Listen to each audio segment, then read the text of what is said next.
It's the year 1898. There's a new power trying to grow to find a way to start a world war and make money off of it. It's up to a league of extraordinary people, extraordinary gentlemen, I should say, to come together to stop this new power from uprising. Can they do it? And can the movie be good? Today I review League of Extraordinary Gentlemen, 2003.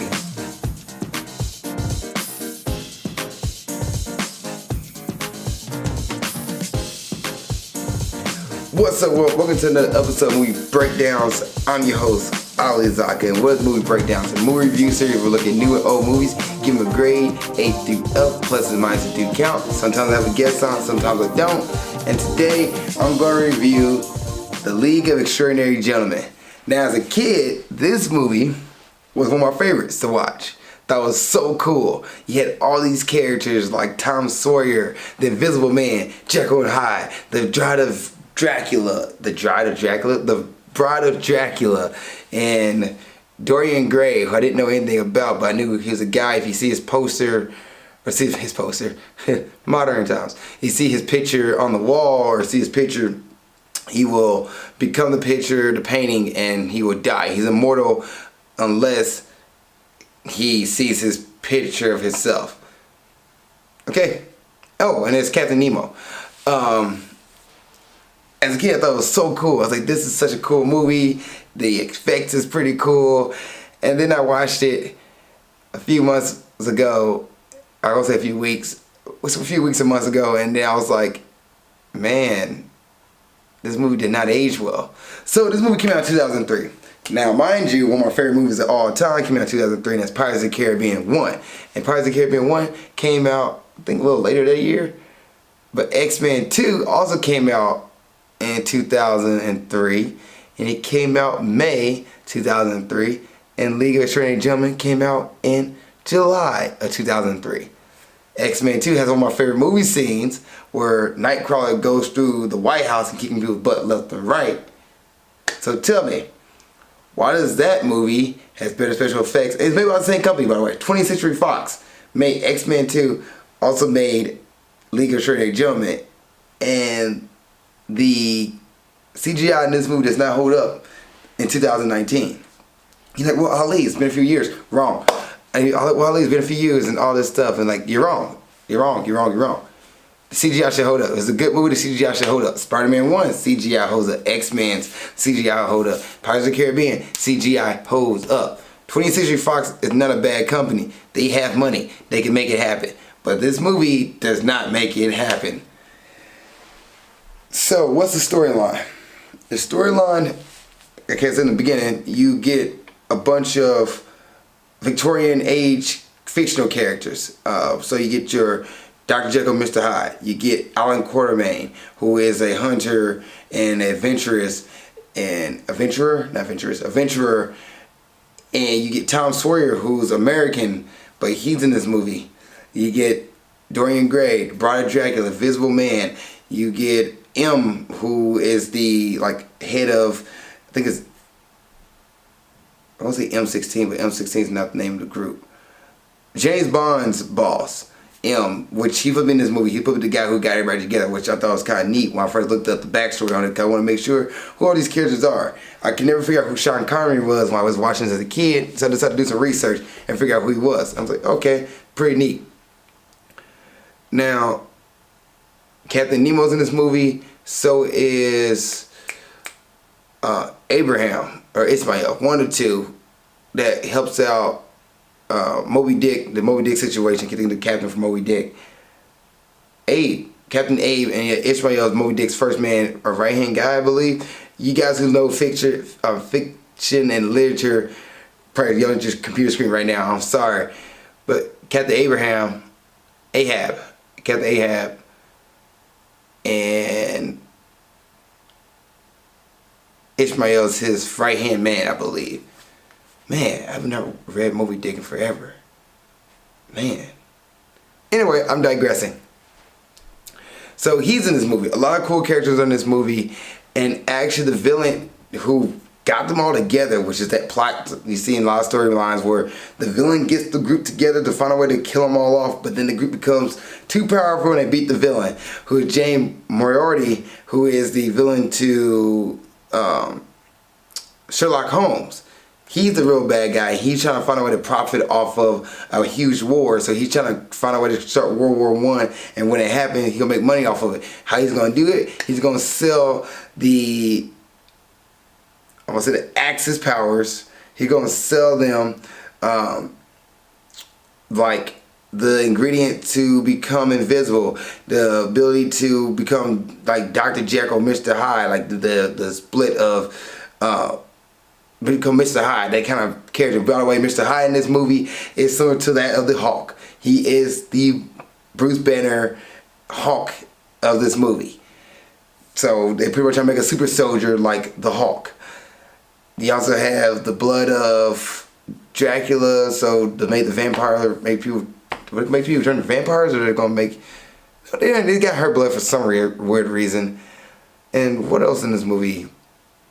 They're gonna do, they made machines and machine guns, which is like, automatic weapons. This is crazy. But the movie was based in 1898, so it kind of makes sense.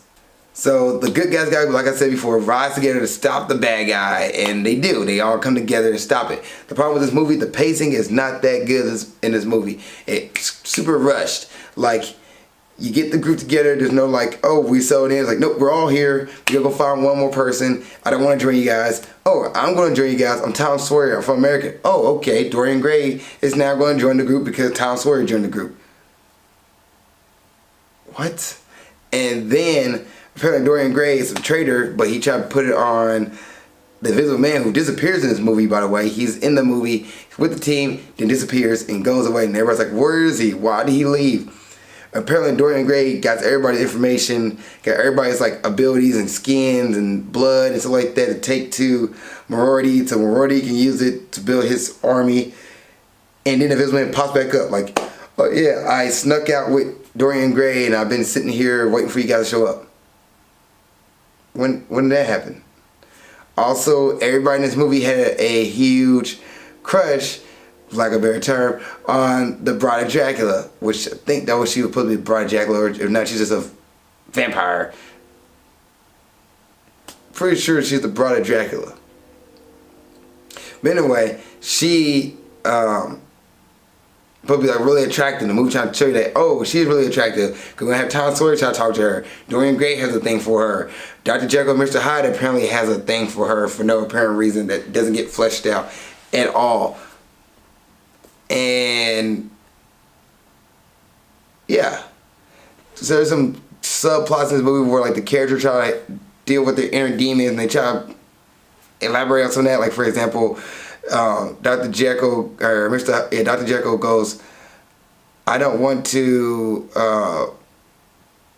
do this anymore, and Dorian goes like, well, what are you here for? Like, why do you want to, like, I want to let the beast take over me anymore. I want to let him take over me. But then in the next 30 minutes, he's like, well, I'm going to let him join me and we're going to work together.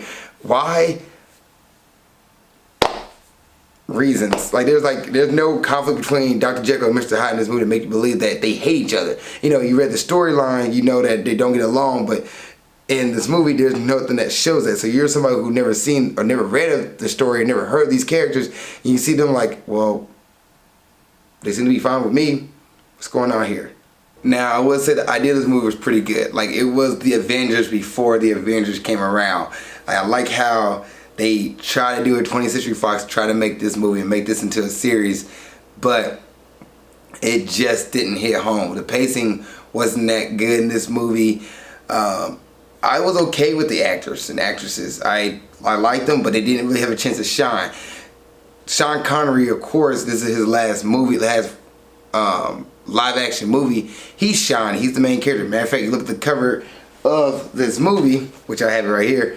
His name is right here. It's Sean Connery. It says Sean Connery. Like, nobody else's name is on this cover but Sean Connery. It's like from the director of Blade, The League of Extraordinary Gentlemen.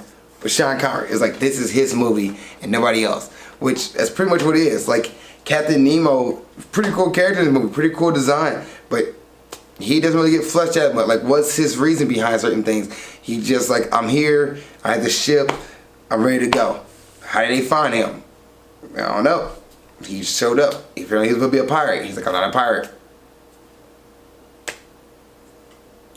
I just have to have the actual equipment. Okay, I'm transportation. That's all I am. The ending of this movie, it's predictable, like you'll think. It's big CGI battle in the movie. You have the vampire and the immortal fight each other, so they all face each other. Everybody has their one-on-one battles and their struggles they have to overcome. And then, you know, the good guys win. Sean Connery dies in the movie, but apparently if he gets buried in Africa, he's immortal. So at the end of the movie, you see his grave about to rise up, and he about to, no, he survives. Actors and actresses, Sean Connery, who played Alan Quartermain, I'm about to put my computer in front, who played Alan Quartermain, thought he did a good job. I really enjoyed his acting, enjoyed his work in this movie. There's a couple fight scenes where like it didn't look like him was fighting, which makes sense. The dude was old, so they had like a stuntman. But then the CGI in the fight scene was kind of goofy. I'm pretty sure there's like a scene where they're fighting in this bar, and the camera does like a little shaky cam, and then there's like a little pan, and everybody kind of make this goofy look, and dude gets stabbed into a wall. And I'm like, do they need to do the shaky cam and pan? Whatever. Nasser Rudin, Shaw, who played Captain Nemo, I thought he was a cool character. I liked him. It just didn't elaborate on him more. He didn't get time to shine. He was pretty much just a basic generic character who had pretty much a default setting. Peter Wilson, who played Mina Harker, who was the Bride of Dracula. I'm pretty sure the Bride of Dracula, and I'm not sure where I got that from. No, she's a vampire lady. I don't know. Her character was like, there's no layers behind her. Like, there's a lot of talking, exposition, dialogue with a lot of these characters, so there's no emotion you feel with them. You're like, is she supposed to be powerful? I got the fact people think she's crazy, but okay. I can't take her seriously as I watch this now. Tony Curran, who played Rodney Skinner, who was the Invisible Man. I liked the Invisible Man in this movie. I thought he was pretty funny. He was goofy. He was a little bit of comic relief. I enjoyed him as a character. Once again, though, you guys a goofy guy, but you have no backstory on him. Like, there's no backstories on any of these characters. Can I get to expect you to believe that, or to expect you to read the storylines and before watching this movie, which you didn't read the storylines, you're not gonna know who these people are. Like, I didn't know who Alan Quartermain was for literally all these years since 2003 until now, until I did research on him. The movie should be able to explain it to me, not me going and do the research. Which probably has a problem with them trying to put all these characters in one movie. Batman vs Superman. Stuart Townshend, who played Dorian Gray, he was a cool character. I liked him. He had charisma. He had a little spark. He did the best he can. Stuart did the best he can with that character, and I appreciate that. Matter of fact, Tony did the best he can with Rodney Skinner with Invisible Man, which I like what they did. They did the best they could with what they had. And then Shane West, who played Tom Sawyer, who, when I first watched it, I was like, Tom Sawyer, there's no way that could be the boy from, Huckleberry Finn. No, it was him, just as a secret eye agent, older. Okay. Jason Fleming as Dr. Jekyll and Mr. Hyde. Once again, I like the character. They pretty much did a pretty much Bruce Banner and the Hulk storyline with this guy. Nothing. I can't really say much about him. And then Richard Roxburgh, who played M/Jamie Rorty, he was a villain. Just the villain you saw. He brought the team together, kind of like Wonder Woman, brought the team together and then try to beat the team at the end. Which makes no sense to me. Like, if he wanted each and every one of those abilities, why didn't he just go and like take them out one by one? He could have found them. Now I get it. He got Alan Quartermain, who would be a hunter, and Alan Quartermain put the hunter team, get the team together, so he hunts down Dr. Jekyll and Mr. Hyde, which is the only one they really need to find. Everybody else was already there. So why didn't M just take the samples then and not put them all through this, like, oh, we get them all together, because they were going to work together from the jump. They didn't know who each other was. You brought the lead together to beat yourself, which makes no sense. No sense. Any last thoughts before I go to she watched the movie on Friday night? Music, I know, I like the music. It was okay. Like, it's like your superhero music movie music. It wasn't nothing like to stand out. CGI was not the greatest. CGI doesn't hold up in 2019. Just, it's really bad. Some of the storyline, the acting, not the acting, but the storyline wasn't that good as far as like execution. And just, they had too much in this movie to really work with anything. So you watch the movie on a Friday night? No, I don't think she watches the movie on a Friday night. Maybe a Sunday day, a weekday, kind of just passing. And then grade time. I'm going to grade The League of Extraordinary Gentlemen a D+. The reason why I'm grading a D+ is because, one, they tried, they gave their best shot. It was a movie that had a lot going on. Pacing wasn't that good. The actors, even the actors, I liked the actors and liked what they did with what they had, but they didn't really elaborate on characters. A lot of exposition and storyline. You know, it was a good thought. It just didn't work so well, and just doesn't hold up. The movie doesn't hold up 2019. The CGI is not that good. It's really goofy at times, and the movie sometimes makes some goofy things going on throughout the movie, which they don't need to do, like the bar scene in the beginning of the movie. Just, it could be better. It could be a better movie. It's definitely not a C, but it's not an F. It's like, it's not the worst movie out there. It's okay. If you watch the movie, you be pleased with it, but you won't be like, I can watch the movie over and over again, or no, that's a movie that's it's about average. No, it's below average. It's a D+. Well, thank you guys for watching this episode of Movie Breakdowns. If you've seen The League of Extraordinary Gentlemen, what did you guys think? Please put in the comment section below. I'm curious what you guys' thoughts on it, and thank you guys for watching this series. I really appreciate it. See you next time, and keep being awesome. Thank you guys for watching this episode. I really appreciate it. Please like, share, subscribe, and tell a friend about my series. Tell a friend about Grind Towards Success. Tell a friend about the Movie Breakdown series. If you really like these episodes, I really appreciate it. It means so much to me. It means so much.